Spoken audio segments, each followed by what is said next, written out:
So now, at this time, we set our hearts on cultivating samadhi to bring these minds of ours to a firm state.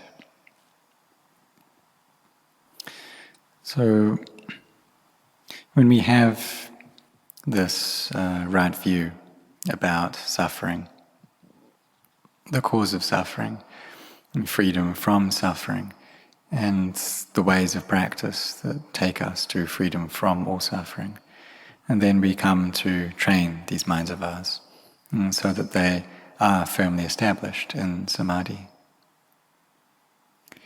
We've been chanting the praises to the virtues of the Buddha as Buddhanusati, and how the Buddha as Buddho, one who knows, the awakened one, the one who is joyful in the Dhamma.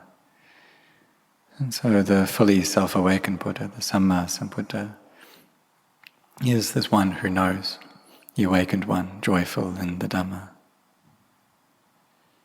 So in the beginning we use this meditation word in our meditation practice, and this word Buddho, which means the one who knows, the awakened one, the joyful one. And this is a way of developing the recollection of the Buddha.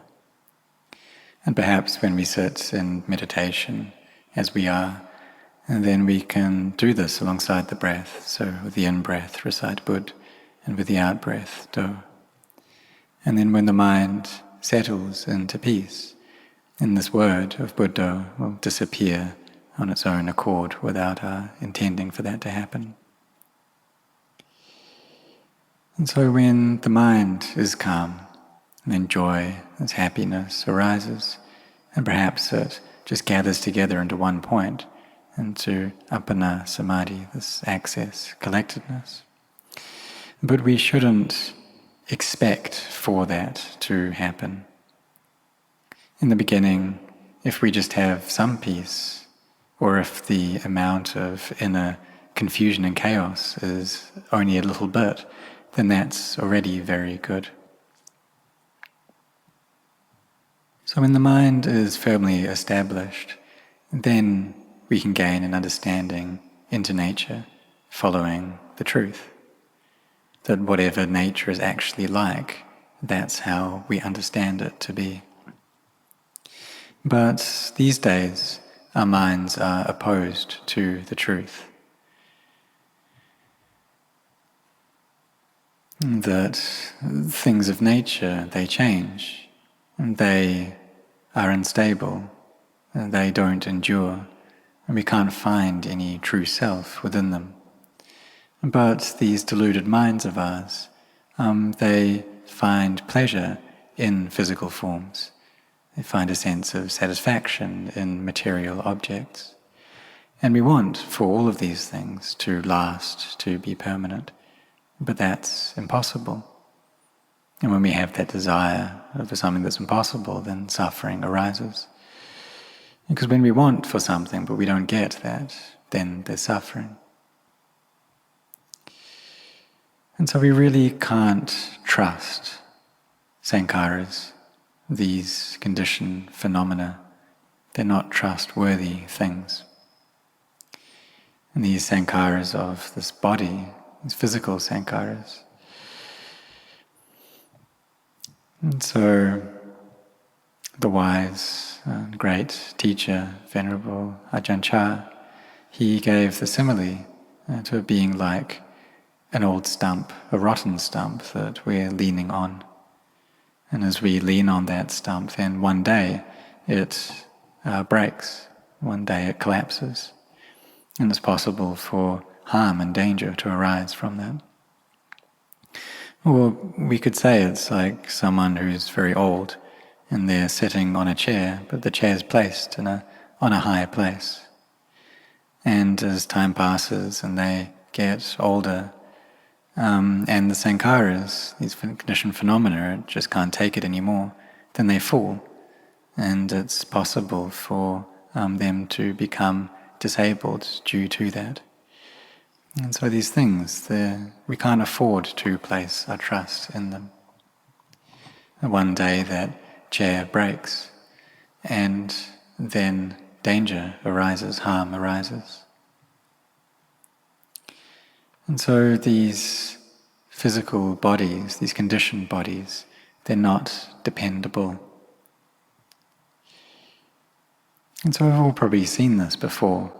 We've had close friends who, before, their face was very bright, they had a radiant smile, but as time passes and perhaps a strong illness arises, their cells deteriorate, and perhaps you can treat that to some degree, but that's also not reliable because it's possible for that deterioration to come back once more. And so these bodies, they can change very suddenly. And then when they change, then it can be difficult. Just sitting can be hard. So there's a lot of suffering that can arise, these painful feelings. So the Buddha was the one who knows, the awakened one, the joyful one. And he wanted us to have a clear understanding. And so he taught us to practice and to be heedful. And even just before he passed away, that's what he taught, to not be heedless. Because these sankharas, these conditioned phenomena, they're breaking apart, they're falling apart with each second. And we will need to be separated from everything in this world. And so those people who train themselves in samadhi, that they can come and train themselves, it shows that they already see the dangers, the drawbacks in sankharas, these conditioned phenomena. See the drawbacks in the citta sankhara and the chaos and inner confusion of the mind.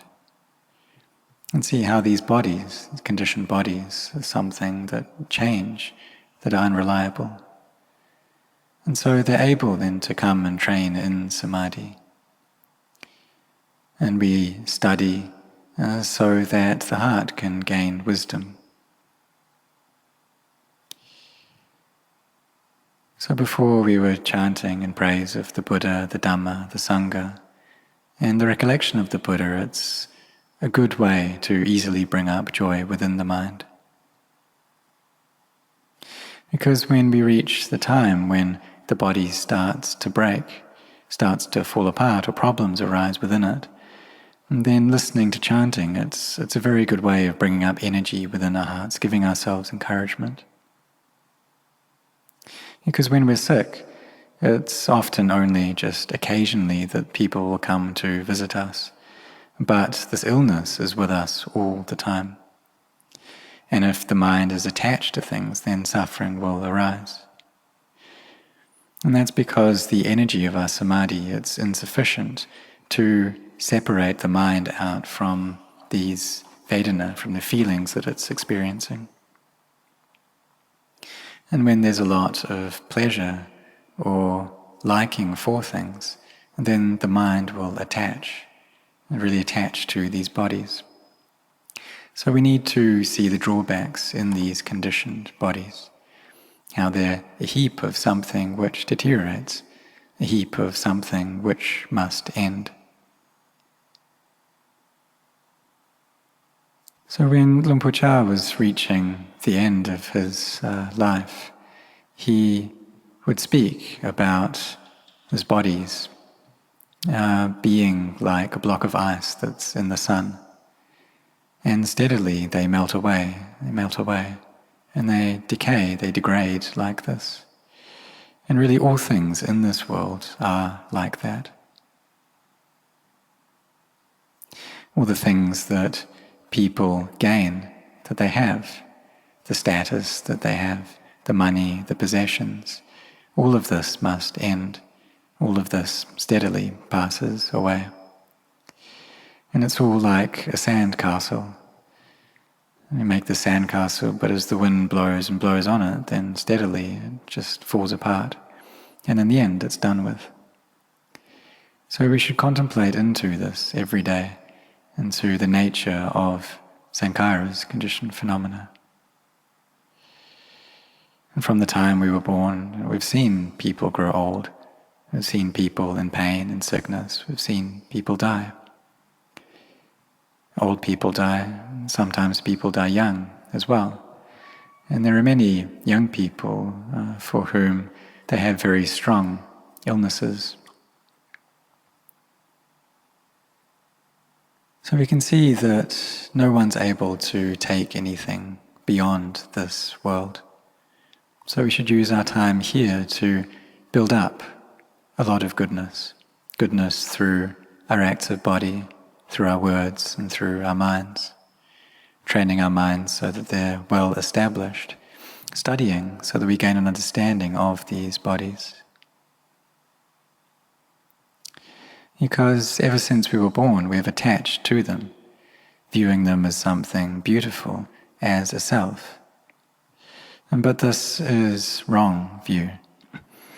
We have these misguided perceptions, seeing them as something which lasts, something which is stable. But if the mind is peaceful, then we'll be able to easily see them for what they are. We'll be able to teach our minds easily. If they're not peaceful, however, then we can try telling the mind, but it just won't believe us. And so samadhi, it is something that's important. And so may you set your hearts on this practice. And the amount of suffering that you experience within your heart will reduce, get less with each passing day. And so may you set your hearts on this.